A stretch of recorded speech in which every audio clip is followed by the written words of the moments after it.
biggest parts about getting out the matrix is actually to free your own mind. Anybody that believes that they can't be successful because they have a child is a coward.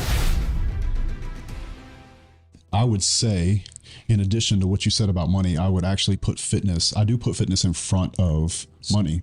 Interesting. And the reason I put fitness in front of money is that if you have a healthy body and mind, it makes business so much easier. And in addition to making business easier for you to think out and figure out your decisions you need to make, you get a certain level of respect when you walk in a room. So if you walk in a room full of men and you're trying to get a deal done, let's say like the one we were talking about before at the restaurant about putting the development deal together. A guy is going to trust you with his money and trust you with his deal, or trust you with the contract that he's responsible and he's subbing out to you, or whatever it is, on a higher level if he gets signs of discipline from you. And fitness is a very good way to show that discipline. There's studies out there that say that people assume that people that are in shape are smarter. Might not be true, but that assumption is real. Perception is reality. Perception of discipline is real.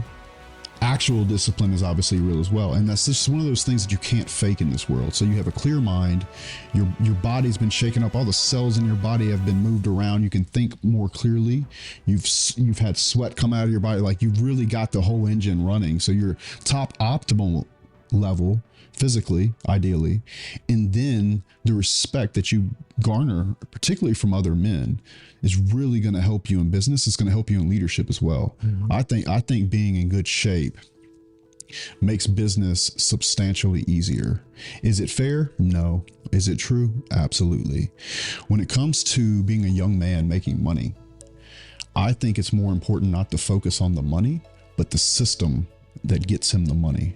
So I was recently asked on a podcast, they said, Justin, what should I do to get my first $100,000?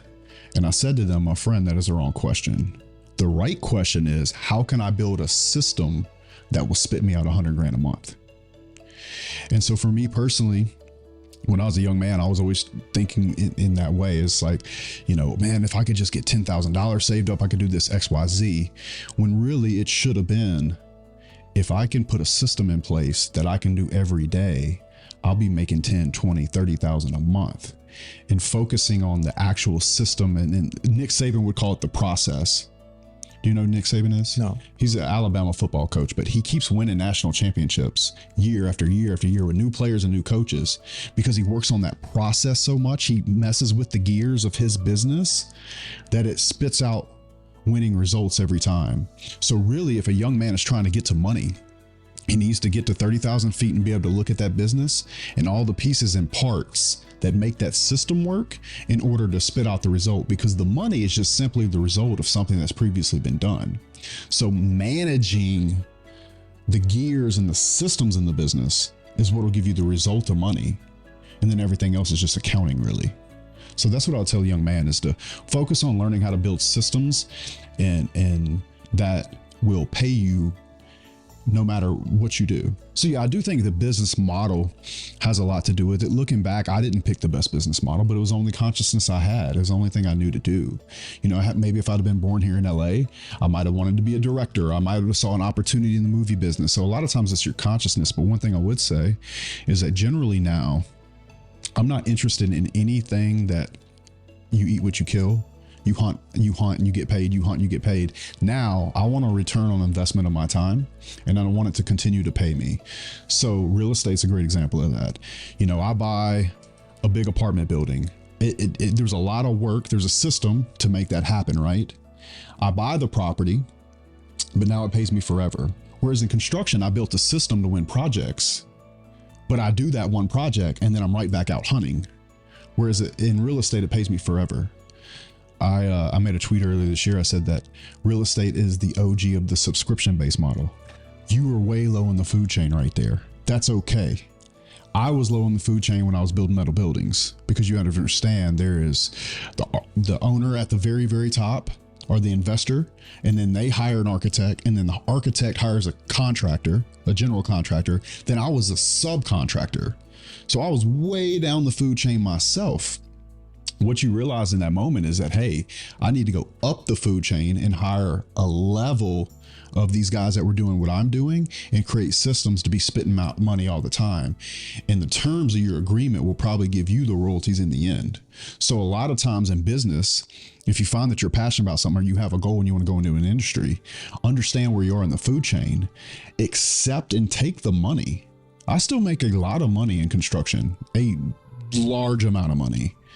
And I take that money, I make it, I try to protect it from taxes legally only, and then I try to make it grow by putting it into real estate. So if I were an individual and I made a movie and I understood where I was in the food chain, much like you did, you've already done this, you've already identified this pattern, I would take the money and then go put it into something that'll pay me forever and do my best to be able to do that. And another thing you'll be able to do with that is once you start buying equipment and everything, you're making this residual money, but you get to depreciate the equipment and everything against the money that you're making.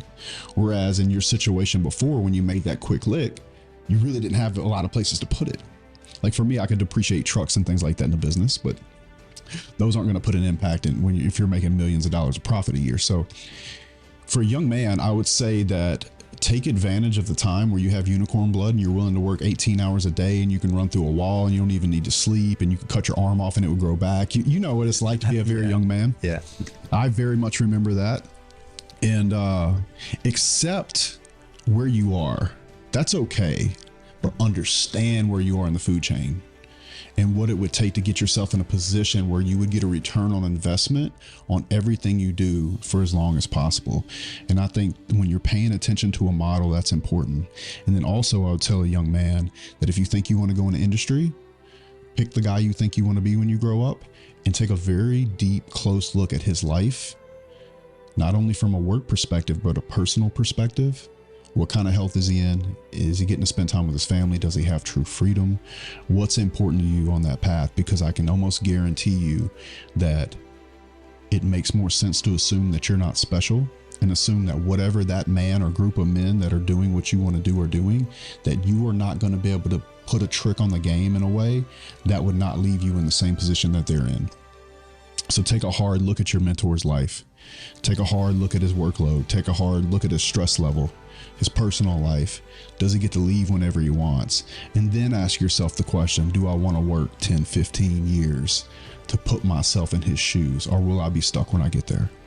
So very important things to consider. A lot of people end up painting a prison around themselves. I see it all the time, man. You got business owners, man. They think they want to own a business.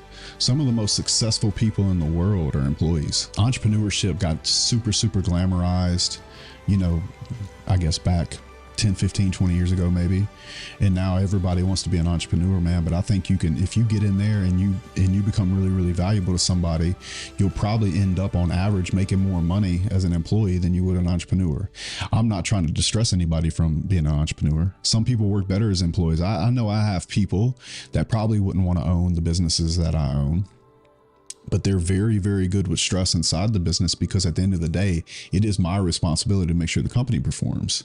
And for that reason, they have the freedom to use that extra hardware to really push hard for me. And they get compensated very well. And I compensate them with no ceilings on their bonuses. So in a lot of ways, they have a business inside of my business, and that there's no cap on the amount of money they can make, because I feel like ultimately that would demotivate me. So why not amplify their motivation and their fire and their drive and their buy-in by creating a bonus structure that doesn't have a ceiling on it? Go, bro, I hope I pay you $250,000. I hope I do, because if I pay you that, I know what I made. Mm-hmm. And that's good for everybody. And I think that being a good boss is setting people up to be graceful, number one, based off of whatever talents that God gave them. I do think that there's certain positions in companies that take certain type of personalities or certain type of attitudes or certain type of age. I even think about man, woman, what age, what period are they at in their life? I think about all those things when hiring. And I think one gift that I truly have now that took me a long time to get to is really understanding how to place people to be graceful and then empower them to do their job and create a structure in which they can get excited about coming to work, because they know that if they hustle and they bang that day, their life is just going to get better because I'm not capping their pay.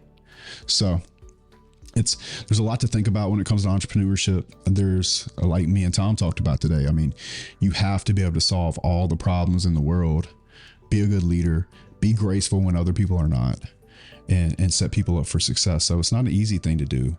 And it doesn't mean that you're not going to be good in business if you don't own a business.